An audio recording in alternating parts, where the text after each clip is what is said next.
कि सदियों से ब्राह्मणवादी दुश्मन तोहार हो।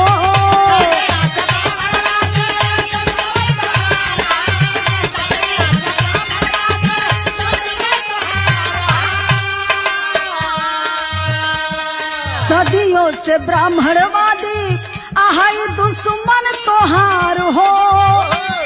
चेला बनावे खातिर आहाई सदा तैयार हो की कहिए बदल जाई दुनिया। ब्राह्मणवाद हमें इसलिए छोड़ना जरूरी है। अब हमारे दलित बैकवर्ड समाज के लोग 85 के लोग मन बना लिया है कि अपने सर पे ना तो हम किसी को बैठाएंगे ना तो किसी के सर पे हम बैठेंगे।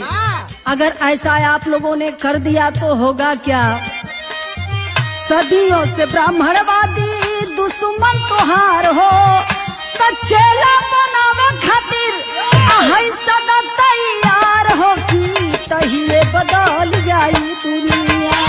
तहिए बदल जाई दुनिया। पहाड़े से छोड़ा द जमनिया। पहाड़े से छोड़ा द जमनिया। तहिए बदल जाई दुनिया।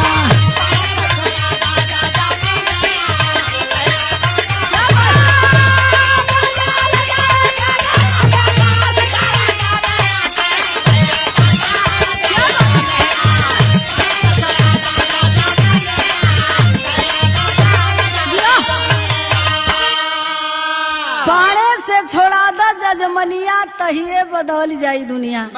आए मेरे 85 के लोग जहिए से जजमानी के छोड़ा देबो तहिए से तोहार कल्याण हो जाई। अब अगली लाइन में हम प्रमाण देहल चाहते हैं। आए हमारे दलित बैकवर्ड समाज के लोग इस प्रमाण को आप लोग गौर से सुनेंगे। मैं कहना क्या चाहती हूँ। राजा बैकवर्ड बली महिषासुर भारी।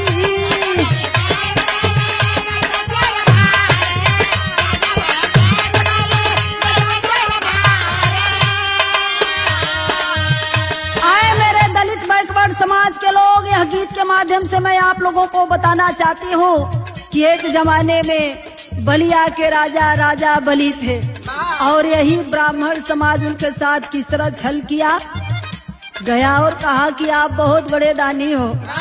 राजा बलि ने कहा कि हाँ मैं बहुत बड़ा दानी हूँ। ब्राह्मण समाज कहा अगर दानी हो तो आप हमें दान दे दो। राजा बलि ने कहा कि आप दान मांगना चाहते हैं तो मांगिए, क्या मांगना चाहते हैं ब्राह्मण देवता। तो हाथे में रक्षा लेके बांधे लगलन।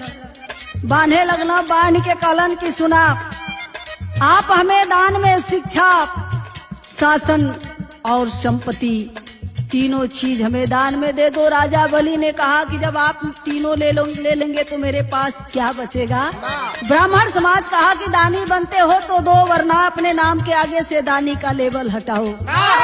दान में ले लिहलन, शिक्षा ले लिहलन, शासन ले लिहलन, संपत्ति ले लिहलन।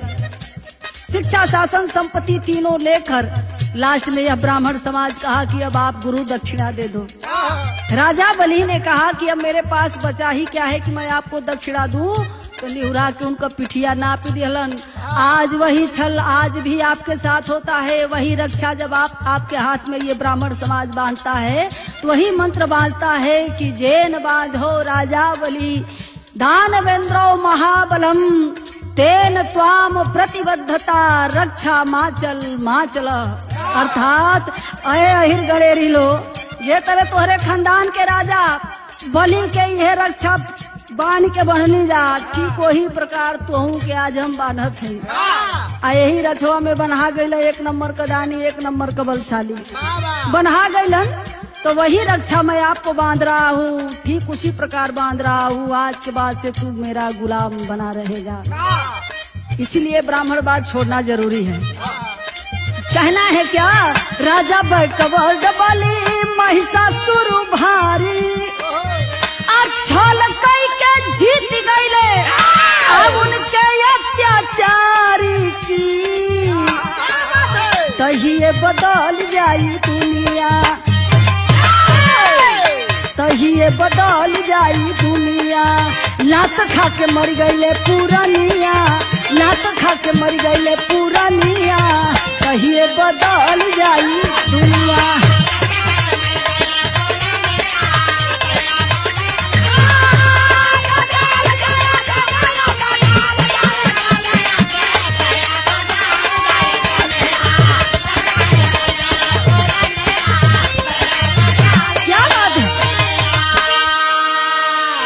अगले लाइन में एक और मिसाल मैं देना चाहूंगी। कैसे कि जज कप्तान डीएम है छलकारी,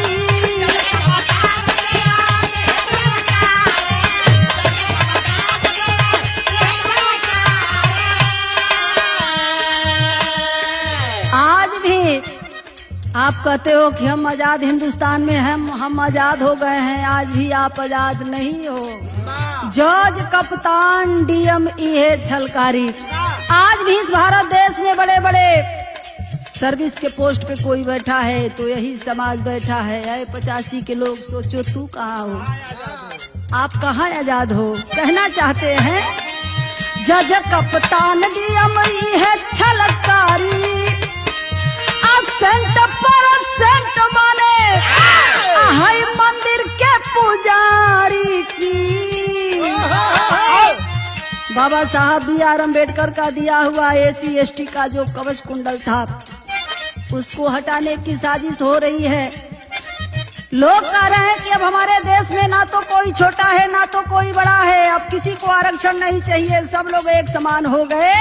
तो मैं उन लोगों से गीत के माध्यम से पूछना चाहती हूँ कि ठीक है हमें आरक्षण नहीं चाहिए, लेकिन जात तेरी ही व्यवस्था बनाई है, ब्राह्मण समाज मनुवाद ही जात बनाई, तो इस जात को ही खत्म कर दो। इसलिए हम खत्म करना चाहते हैं कि मंदिर पे सिर्फ तू ही नहीं बैठेगा। अगर आरक्षण खत्म करना चाहते हो तो मंदिर का पुजारी सिर्फ ब्राह्मण ही नहीं रहेगा, मंदिर का पुजारी एक यादव होगा, एक चमार होगा, एक चौहान होगा, एक राजभर होगा। हर समाज के लोगों को मंदिर पे पुजारी बनाकर बैठा दो और तब जाकर मेरा आरक्षण खत्म कर दो। नहीं चाहिए हमें कोई आरक्षण। इसीलिए हम कहना चाहते हैं जज कप्तान डीएम है छलकारी, सेंट पर सेंट माने अरे है मंदिर के पुजारी की। जागो 85 के लोग, तनी सोच तनी समझ, बाबा जी के धगो खरीद के देबो, उन्हीं से बनवेबो करबो आ फिर उनके पैसों देबो। ए लिए जागो, नहीं जगबो तो बड़ा बुराई हो जाई। छोड़ी दो एक डाकुन के सरनिया, कॉल गड़बैबो तू, पैसा लागी तुहार, मजूरा आई मजूरियों के तू देबो, सब कुछ तैयार हो जाई। तो वो कॉल के पूजा करे खातिर पंडित जी के काहे बोलावे लो, बिना मेहनत का ढेर का पैसा लेके चल जाना, वो कमुआ तू ही कर लेता काहे ना। कहना है छोड़ी दो ये डाकुन